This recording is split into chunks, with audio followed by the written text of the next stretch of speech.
구원에 이르는 지혜라는 제목으로 같이 말씀을 나누겠습니다. 구원에 이르는 지혜는 여러분 무슨 심오하고 오묘한 그런 거 아닙니다. 여러분 들어보시면 지극히 평범하고 상식적이라는 것을 알게 되실 겁니다. 근데 이 지혜를 우리가 알고는 있는데 잘 쓰지 않습니다. 그래서 오늘 말씀을 들으면서 구원에 이르는 지혜를 사용하는 여러분 되시기를 바라는 마음에서 오늘 이 말씀을 나누고자 합니다. 예수라는 갈릴리 출신 나사렛 청년이면서도 나름대로 선생이라고 지칭을 받는 이 예수라는 사람이 예루살렘 성전에 와서 한바탕 뒤집어 놓는 소란을 피웠습니다. 더 골치 아픈 것은 그렇게 소란만 한번 피우고 싹 사라진 게 아니라 매일같이 성전에 와서 하나님의 나라를 가르치는 거예요. 많은 사람들이 그의 가르침에 귀를 기울이고 그를 따르기 시작하는 겁니다. 대제사장과 장로들의 눈에 이것은 혹세무민으로 밖에는 보이지 않았습니다. 아무리 봐도 세상을 어지럽히고 있는 것처럼 보였고 어리석은 백성을 속이고 있는 것처럼 보였습니다. 그도 그럴 것이 예수는 제사장도 아니고 서기관도 아닙니다. 사두개인도 아니고 바리새인도 아니었어요. 백성을 가르치기 위해서 정식으로 배운 랍비도 아니었고 백성의 문제를 재판해주는 장로들도 아니었습니다. 그는 종교 지도자도 아니었고 존경받는 어른도 아니었습니다. 그런데 그런 자가 성전을 뒤엎어버리고 사람 앞에서 계속 가르치니까 그들의 눈에는 월권 행위로 밖에는 보이지 않는 겁니다. 종교 지도자들의 직권을 침범한 일로밖에는 보이지 않는 겁니다. 당시 종교 지도자들과 장로들의 마음이 부글부글 끓어올랐던 이유가 바로 이것입니다. 도저히 더 이상 지켜볼 수가 없었습니다. 지금 개입하지 않으면 걷잡을 수 없는 일이 일어날 수도 있다. 무슨 사단이 나도 사단이 나겠다. 이런 생각밖에 안 들었던 겁니다. 결국 그들은 하나로 뭉쳤습니다. 바리새인이나 사두개인은 사실 원수지간이거든요. 그렇게 가까운 관계가 아니에요. 그런데도 그들이 하나로 뭉쳤어요. 뭉쳐서 예수 앞에 나아가 따져서 물었습니다. 내가 무슨 권위로 이런 일을 하느냐? 누가 이 권위를 주었느냐? 감정이 완전히 그냥 목구멍까지 차서 이제 하는 말이에요. 이게 그냥 너 왜 그래? 이 정도가 아니라 지금 감정이 막 부글부글 끓어오르는 상태에서 이 말을 하는 거예요. 이런 일을 할 수 있는 권한을 누가 주었는지 그 출처를 캐묻고 있습니다. 대답이 시원찮거나 대답을 못하면 그걸 빌미로 삼아 붙잡거나 죽여버릴 심산이었습니다. 잘됐다. 이번 참에 골치 아픈데 저 인간 제거해버리자. 이런 심산이죠. 여러분에게 묻겠습니다. 누가 예수에게 이런 권한을 주었습니까? 여러분 생각은 어떻습니까? 하나님 아버지시죠. 그런데 예수님은 하나님 아버지라는 말을 안 하셨어요. 그렇게 대답하지 않았어요. 당연한 건데 왜 안 하셨을까? 여러분도 잘 알다시피 그들은 예수가 하나님의 아들이라는 사실을 믿지 않는 사람들이에요. 그런데 그들 앞에서 하나님 아버지께서 나에게 이런 권한을 줬다 이렇게 말하면 어떤 일이 벌어질까요? 안 봐도 뻔하죠. 신성모독죄가 성립이 돼서 돌을 던져 죽이든지 십자가에 매달아 죽이든지 어떻게든 죽이려고 할 겁니다. 그럼 예수님은 지금 그게 무서워서 자기를 죽이려고 하는 게 무서워서 대답을 하지 않은 걸까요? 그건 아닐 겁니다. 왜냐하면 한 며칠만 지나면 십자가에 달려서 죽으실 거기 때문에 그게 무서워서 지금 대답을 피하신 것 같지는 않습니다. 엄밀하게 말하면 대답을 하지 않은 게 아닙니다. 그러니까 대답을 했다고요. 대답을 했는데 그 대답이 조금 묘해요. 요한을 끌어들여서 그들의 물음에 대답을 했어요. 요한 이야기로 대답을 했어요. 그래서 대답을 한 것 같기도 하고 안 한 것 같기도 하고 약간 이런 분위기가 좀 만들어졌습니다. 근데요, 따지고 보면 정말 기가 막힌 대처가 아닐 수 없어요. 기가 막힌 대처가 아닐 수 없어요. 25절을 보면, 오늘 본문 25절에 보면 요한의 세례가 어디로부터 왔느냐, 하늘로부터냐 사람으로부터냐 라는 말씀이 나옵니다. 요한은 누구에게서 권한을 받아서 세례를 베풀었느냐는 거예요. 하늘이 준 것이냐 사람이 준 것이냐, 이 질문 안에 그들이 구한 답이 있는 거예요. 그럼 나는 무슨 권한으로 지금 너에게 성전을 뒤엎고 너희 앞에서 성전을 뒤엎고 말씀을 가르치는 것 같으냐, 이거를 지금 답해주고 있는 거죠. 만약 세례를 베푸는 요한의 권한이 하늘로부터 왔다고 말하면 왜 너희들은 요한을 믿지 않았느냐라고 물어볼 게 뻔합니다. 하늘로부터 왔다고 말하면. 그래서 하늘이 준 것이라고 말할 수가 없었어요. 말하면 넌 왜 안 믿었는데, 하늘에서 준 건데 왜 안 믿었는데, 이렇게 이제 물어볼 거니까. 그래서 하늘에서부터 왔다는 말을 못했어요. 그럼 사람들이 그에게 그런 권한을 주었다고 말하게 되면 어떻게 될까요? 세례요한은 사람이 세운 거야. 사람들이 세워서 그가 세례를 베푸는 거야. 이렇게 말한다면 모든 사람들이 요한을 예언자로 여기기 때문에 사람이 준 것이다라고 말하는 순간 군중들이 가만히 있지 않을 거예요. 이 종교 지도자들을 몰아내든지 뭐 어떻게 할 거예요. 그러니까 이게 그 군중들이 무서워서 이 종교 지도자들과 장로들은 사람이 준 것이다라고 말할 수도 없었어요. 그들은 이럴 수도 없고 저럴 수도 없었기 때문에 그냥 어정쩡하게 모르겠다 이렇게 말했습니다. 근데 이 말씀을 다시 반복해서 읽어보면 이들은 세례 요한이 하늘로부터 왔다라는 것을 알고 있다는 거예요. 알고 있는데 지금 자기들의 일신의 그 안전을 위해서 모르겠다라고 이렇게 그냥 대답을 했다라는 것을 우리가 알 수 있습니다. 이런 대화를 심리학에서는 사리 대화라 그래요. 사리 대화. 옳고 그름을 가리려는 질문이나 대답을 하는 대화를 가리킵니다. 사람들은 이런 대화를 통해 시시비비를 가리고 사리 분별을 하게 됩니다. 뿐만 아니라 사리 대화를 통해 얻게 된 정보를 통해서 무엇인가를 선택하게 되고 결정을 하게 될 겁니다. 따라서 살면서 사리 대화를 하지 않을 수는 없어요. 사리 분별을 해야 좋은 선택, 좋은 결정을 할 수 있습니다. 그런데 문제는 사람들이 사리 대화만 한다는 데 있는 거예요. 사리 대화만 해요. 사리만 따져요. 사리 대화를 하면 할수록 이상하게 감정의 벽이 생기게 되거나 서로에게 상처를 주게 된다는 것을 알게 됩니다. 요즘 이제 대통령 선거가 이제 며칠 남지 않았습니다. 뭐 만나면 이제 사리 대화만 하는 거죠. 누가 옳으냐는 거예요. 누가 더 나쁘냐는 거예요. 누가 더 나쁜 놈이냐는 거예요. 이것 가지고 지금 많이 사리 분별을 하려고 하시는 것 같은데, 근데 이상하게 하다 보면 저 사람이 그렇게 나한테 미운 사람이 아니에요. 그런 싫은 사람이 아닌데 이야기가 끝나고 나면 냉해집니다. 두 분 다시 안 만나고 싶고 두 분 다시 이야기하고 싶지 않습니다. 그렇습니다. 이 사리 대화를 하면 할수록 이상하게 감정의 벽이 생기게 되고 서로에게 상처를 주게 된다는 거예요. 이런 사리 대화를 좋아하는 사람 옆에 있으면 이유 없이 피곤해요. 이유 없이 지루하고 짜증나요.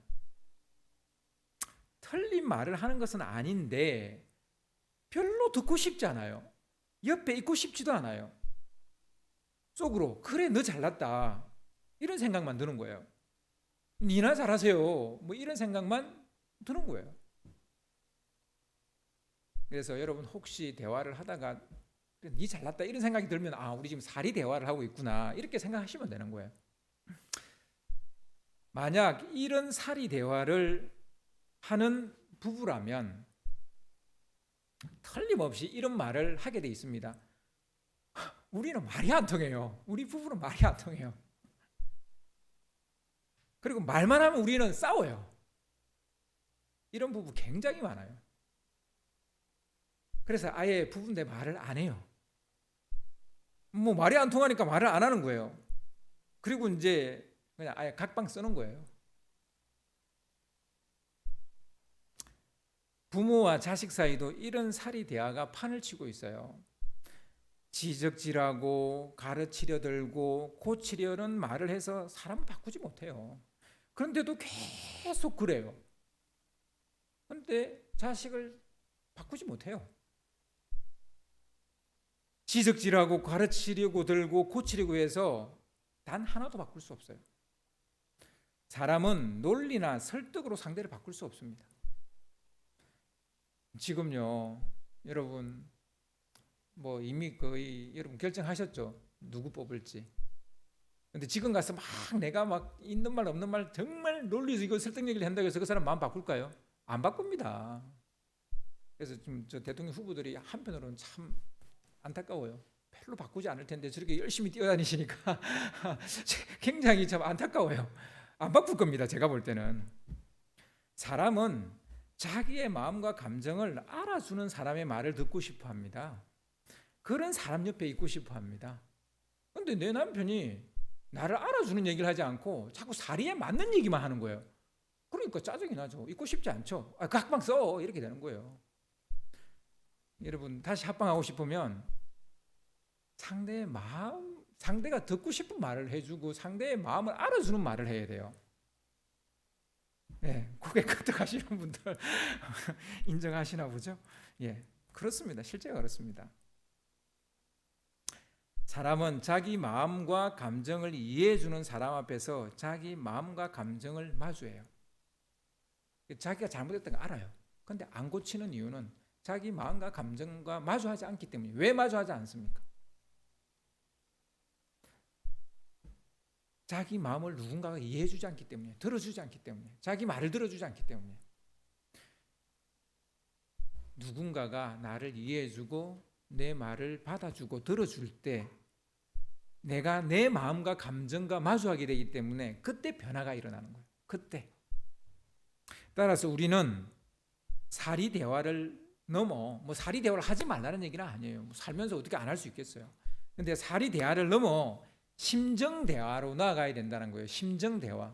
그래서 심리학에서는 사리 대화와 심정 대화라는 두 용어를 써요. 옳고 그름을 묻거나 따지는 대화보다 감정과 기분을 묻는 대화를 해야 된다는 겁니다.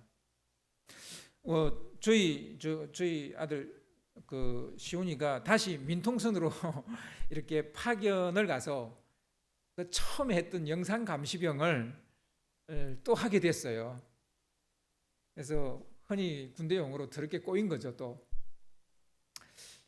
근데 들어가자마자 바로 또 후반야 근무로 들어갔어요. 새벽 0시부터 아침 8시까지 근무로 바로 들어갔어요. 그 시간을 가장 힘들어하거든요. 그 근무로 바로 또 들어갔어요. 그러니까 시온이의 심정은 여러분 시온이의 그 카카오톡의 그 프로필에 보면 고개를 찔레찔레 흔드는 뭐 어디서 따왔는지 모르겠습니다만 하여튼 만화 캐릭터가 올라와 있어요. 고개를 찔레찔레 뭐 글자도 찔레찔레라고 돼 있어요. 그게 지금 시온이의 심정인 것 같아요. 제가 볼 때는. 그렇게 자기 이제 심정을 드러낸 거죠. 이병 때 그 근무가 맞지 않아서 너무 힘들어했고요. 그래서 이제 장이 다리 나고 몸이 안 좋아져서 결국 군의관이 진술서를 써줘서 대대를 옮겼어요. 근데 또 들어갔으니까 그 마음이 오죽하겠습니까? 스트레스가 이만저만이 아닐 겁니다. 이런 상황에 있는 아들한테 힘들지 어떡하냐 라는 이런 감정을 만지는 말을 해야 되는데 근데 나도 모르게 이런 말을 해버렸어요. 군대가 다 그런 거지 까라면 까야지. 그게 군대지. 적응하라는 얘기죠. 걔가 적응 안 하겠어요? 적응하겠죠. 당연히 적응하겠죠. 그런데 아빠라는 인간이 군대는 까라면 까라면 되는데 그냥 까고 해. 뭐 이런 얘기를 한 거예요. 참. 군대가 다 그렇다는 거에 대한 사리분별을 못하는 사람이 어디 있겠어요. 그런 말을 시온이는 듣고 싶은 게 아니죠. 자기의 힘든 마음을 알아달라는 거죠. 자기가 뭐 거기서 뭐 탈영하겠다는 거예요, 뭐 도망치겠다는 거예요, 뭐 안 하겠다는 거예요.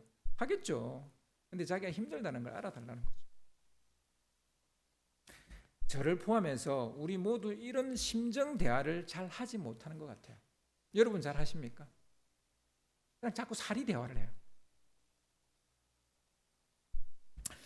예수님이 사마리아를 여행하다가 수가라는 동네에 들어가 우물가에서 한 여인에게 물을 조금 달라 이렇게 했어요.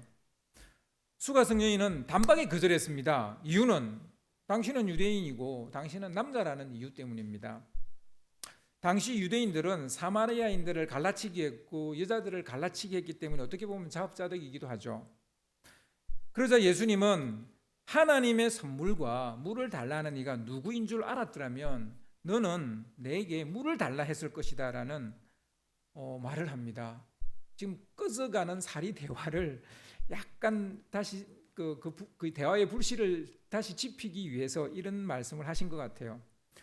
수가 성여인은 이 말을 듣고 퉁명스럽게 이렇게 되물었습니다. 우물은 깊고 당신은 물을 기를 그릇도 없으면서 어떻게 내게 생수를 줄 수 있다고 뻥을 치는 겁니까? 이 우물은 우리 조상 야곱이 물려준 건데 당신이 이 우물의 주인이라도 되는 겁니까? 야곱보다 더 큰 자면 몰라도 당신이 무슨 권한으로 내게 물을 달라 말라 지금 그러는 겁니까? 그러는 거예요.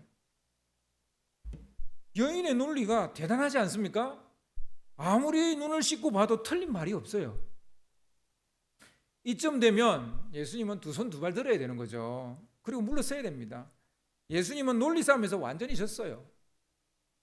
그때 예수님은 사리에 맞는 말이 아니라 그녀의 내면을 만지는 의미심장한 말을 툭 하고 던집니다. 사리 대화로서는 예수님 졌어요. 근데 예수님이 다음에 던진 말이 이 여인의 마음을 움직이기 시작하는데요. 어떤 말을 했냐면 이 물을 마시는 자마다 다시 목마르려니와 내가 주는 물을 마시는 자는 영원히 목마르지 아니하리니 내가 주는 물은 그 속에 영생하도록 솟아나는 샘물이 되리라. 한 번도 들어본 적이 없는 얘기예요. 이 여인이 이때까지 살아오면서 한 번도 들어본 적이 없는 얘기예요. 대부분의 사람들은 이런 말을 들으면 무슨 말도 안 되는 소리를 하느냐면서 뭐 영원히 뭐 솟아나는 물, 그런 물이 어디 있어? 이렇게 말하면서 자리를 틀고 일어났을 거예요.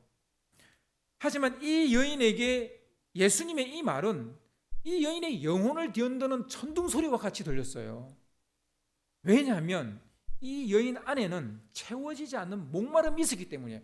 그래서 이 말씀은요, 채워지지 않는 목마름이 있는 사람은 이 말이 천둥 소리로 들려요. 근데 자기 안에 채워져야 될 목마름이 없는 사람, 영혼의 목마름이 없는 사람은 무슨 소리 하는 거야 지금? 이렇게 들리게 돼 있는 말씀이에요. 이 말이 지금 도대체 무슨 소리 하는 거야? 이 양반 지금 나한테 무슨 소리 하는 거지? 이렇게밖에 들리지 않는 말씀이에요. 이 말씀이 둘 중에 하나겠죠. 사람들 몰래 이 우물에 나와 물을 길어가는 것도 이 여인한테는 지긋지긋한 일이고, 그리고 자기 안에 채워지지 않는 목마름이 있는데 그걸 아무리 남편을 뭐 바꿔봐도 바뀌지도 않고 달라지지도 않고 채워지지도 않으니까 지금 하여튼 그런 여인에게 영원히 솟아나는 샘물 이야기를 하니까 이 여인이 기가 쫑긋해진 거예요. 그렇습니다.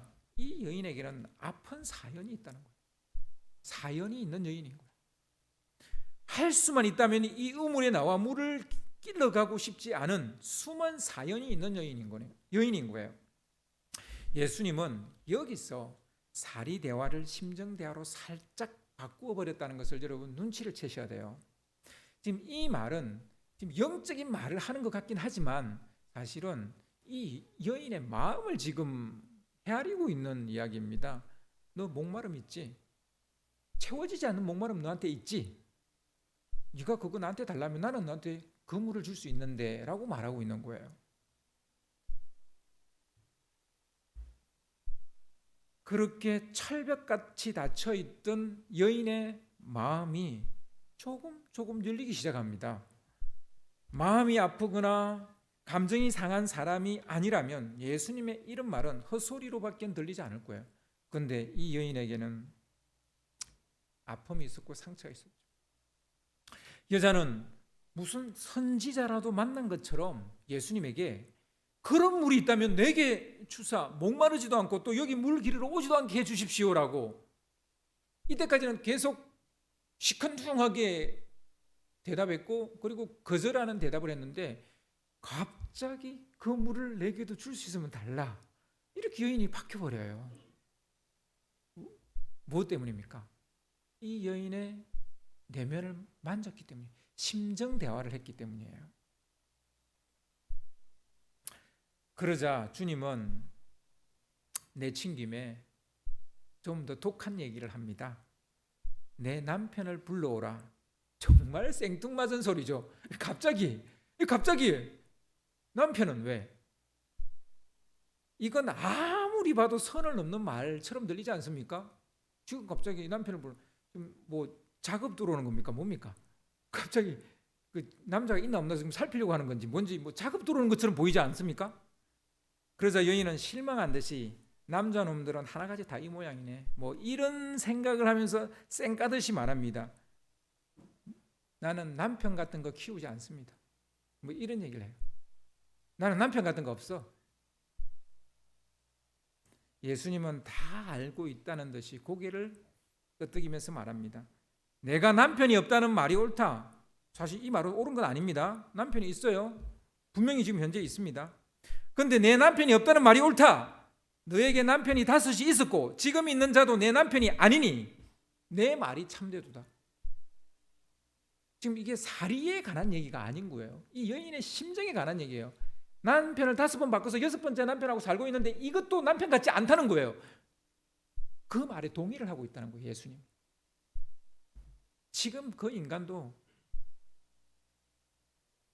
너의 인생을 정말 위로해 주지 못하고 격려해 주지 못하고 너를 보호해 주지 못하는 그 인간이지 이런 얘기인 거예요. 여인은 자신의 과거를 돋보기로 보듯이 정확하게 맞춘 것에 놀랐어요. 실망의 눈빛은 온데간데 없어졌습니다. 다시 그녀는 자신의 푸념을 진심 어린 말로 맞장구 쳐주는 것에 마음의 문이 또다시 열리기 시작합니다. 바로 이것이 심정대화예요. 사람들은 모두 자기를 관양년이니 남자 등골을 빼먹는 년이니 뭐 이런 식으로 보았어요. 그런데 이 남자 뭐야? 남편 없다는 내 말이 참되다고 말해주는 게 아닙니다. 나를 인정해주고 내 마음을 이해해주고 있는 거예요. 심정대화를 하려면 여러분 도덕적 잣대나 윤리적 잣대를 조금 내려놓아야 됩니다. 우리가 왜 자꾸 사리 대화를 하냐면 우리 안에 있는 잣대가 너무 강한 거예요. 우리 안에 있는 삶의 원칙과 기준이 너무 강한 거예요. 우리 안에 있는 윤리와 도덕이 너무 강한 거예요.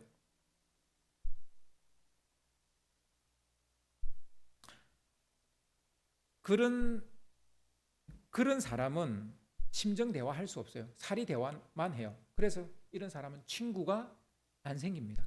친구가 없어요. 그 사람의 존재 자체를 봐야 됩니다. 존재의 가치를 보아야 심정적 대화를 할 수 있어요. 심정 대화를 할 수 있어요. 근데 우리는 존재는 안 보고 자꾸 우리 주위에 깔려있는 잣대, 사리, 분별만 하려고 하니까 심정 대화가 안 되는 거예요. 세상이 정한 기준치로 보면 사리 대화밖에 할 수 없어요. 저희 집 사람이 이제 이렇게 막 이 옷을 입었다 저 옷을 입었다 막 그래요.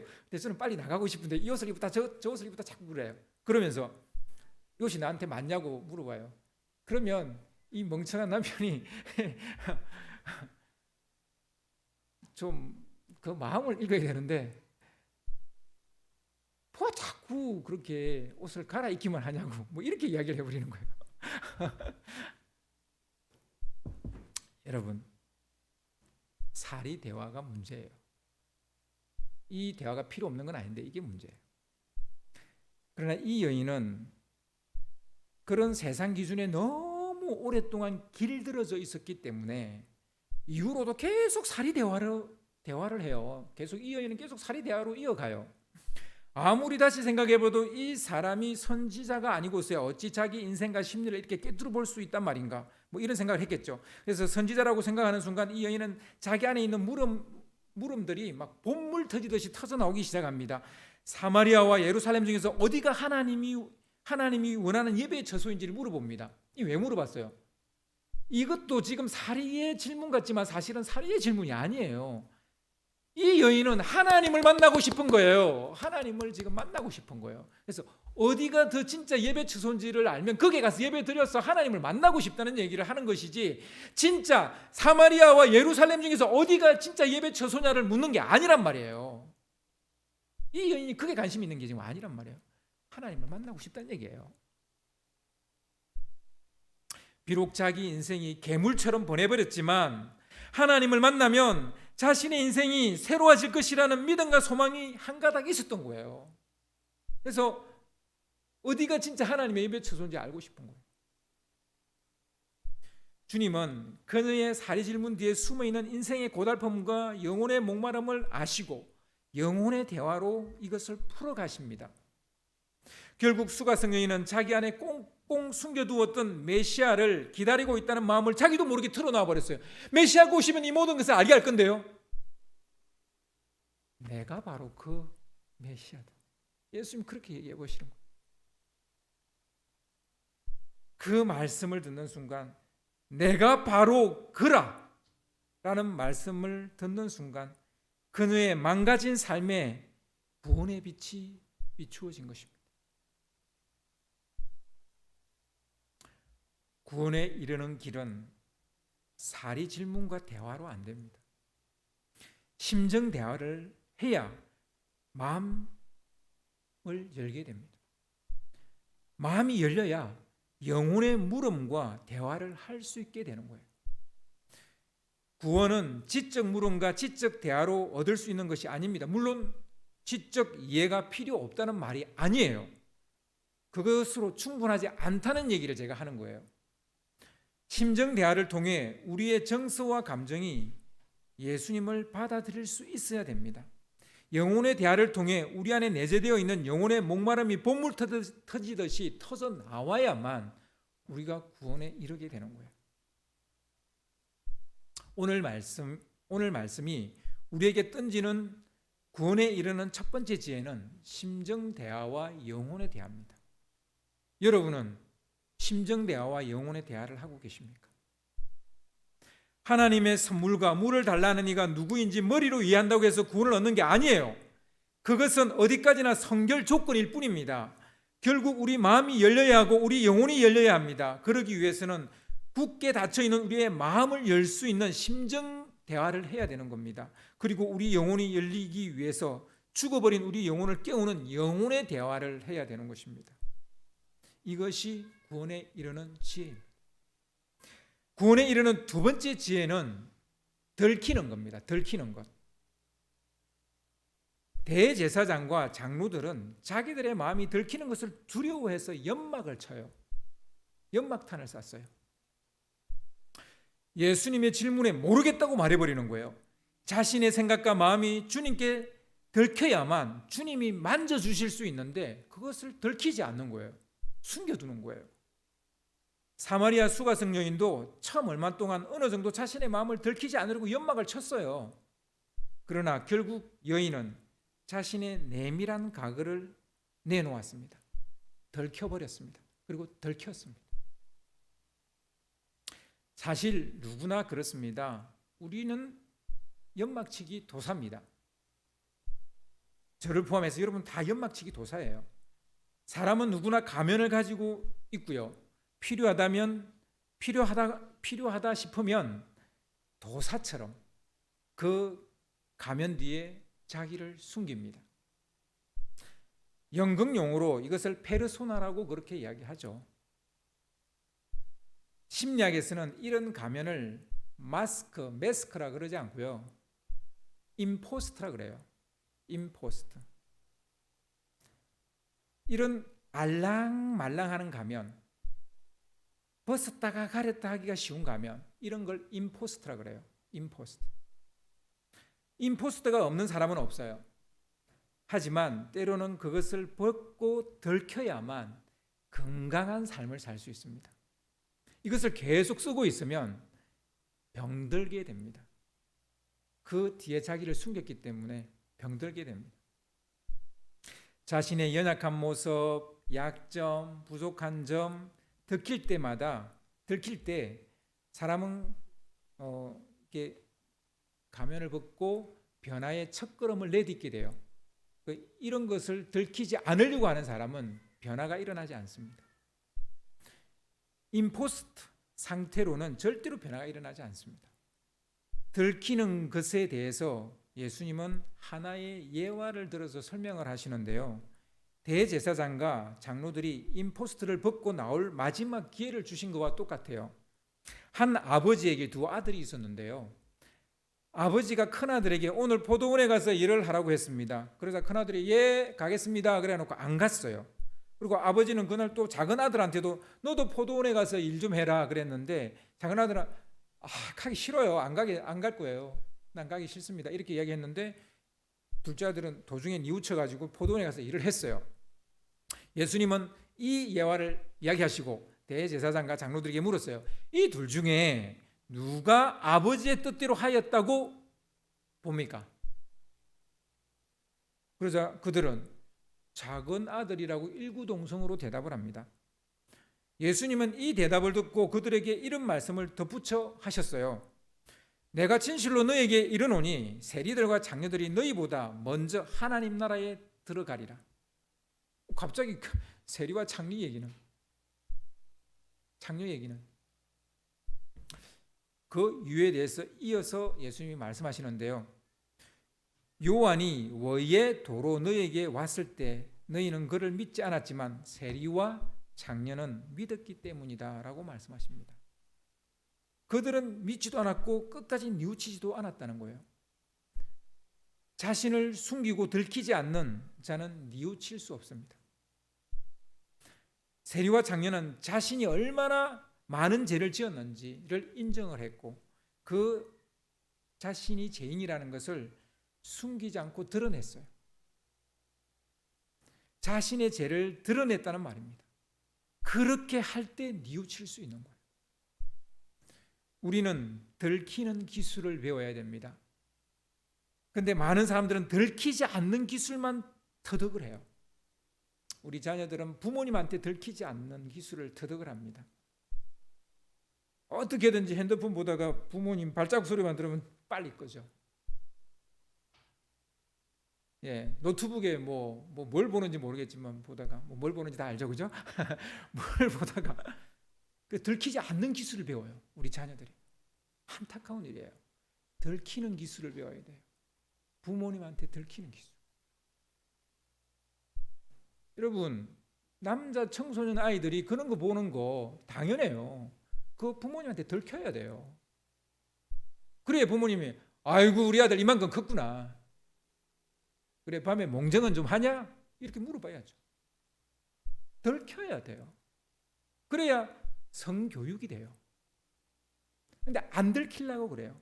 그리고 꼭 그런 거 아니더라도 막 게임 열심히 하다가 막 부모 소리 들으면 게임 끄고 또 공부하는 척하고 이 척이 사람을 망치는 거죠. 들키는 기술을 배워야 돼요. 우리 인간은 하나님 앞에 들키는 기술을 배워야 되는 거예요. 숨기는 기술만 자꾸 배우는 거예요. 이래가지고는 변화가 일어나죠. 이래가지고는 구원에 이르지 못합니다. 가톨릭 교회에는 7성사가 있는데 그 중에 하나가 고해성사라는 게 있어요. 우리 개신교는 이 고해성사를 굉장히 오해를 하고 있는데요. 신부가 하나님이 아닌데 죄를 사해주는 권한도 없는데 어떻게 고해성사를 신부에게 가서 하느냐는 거예요. 이건 오해입니다. 가톨릭 그 어떤 신부도 어떤 주교도 자신이 죄를 사해 주는 권한이 있다는 거 없다는 거 알고 있어요. 자기들이 신이 아닌데 알고 있습니다. 그런데 왜 이걸 합니까?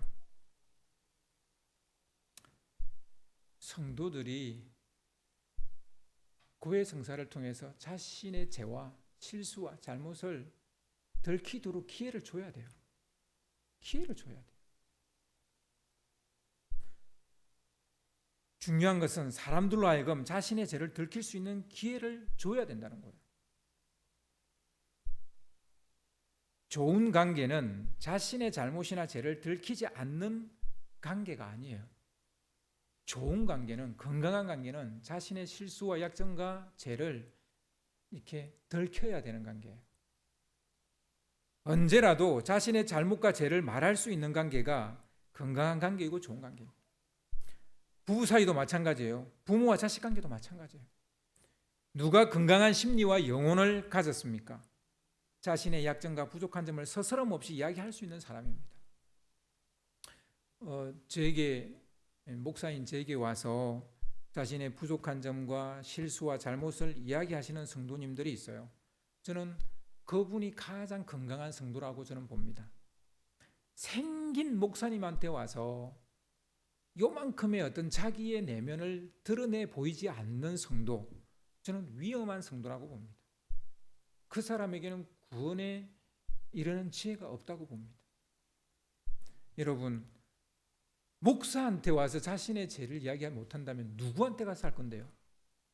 누구한테 가서 할 거예요? 저에게 와서 자기의 잘난 것, 사리 분별에 관한 것, 사리 대화만 하시는 그런 성도들도 있어요. 그럼 목사 아닌 사람한테 그런 거 가서 이야기하시고, 목사한테는 여러분 심정적 대화를 하시고 영혼의 대화를 하셔야 돼요. 목사가 그러려고 목사예요. 여러분 세상 돌아가는 거 이야기하려고 있는 게 목사가 아니잖아요. 여러분, 어제 우리 시대 최고의 지성이라고 평가를 받았던 초대 문화부 장관이었던 이어령 씨가 소천을 했습니다.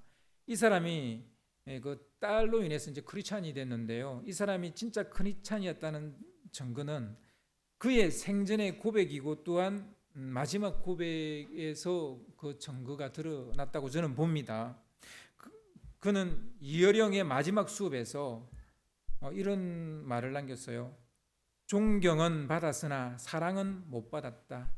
그래서 외로웠다. 내게는 친구가 없다. 혼자서 나의 그림자만 보고 달려왔던 삶이다. 동행자 없이 숨가쁘게 여기까지 달려왔다.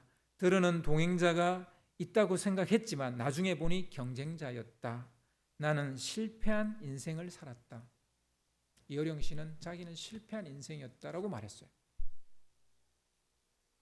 그 사람이 이렇게 말할 수 있었던 것은 자신의 인생을 진솔하게 들키고 있는 것이기 때문에, 이 사람이 저는 진짜 크리스찬이 됐다고 보는 이유가 여기에 있습니다.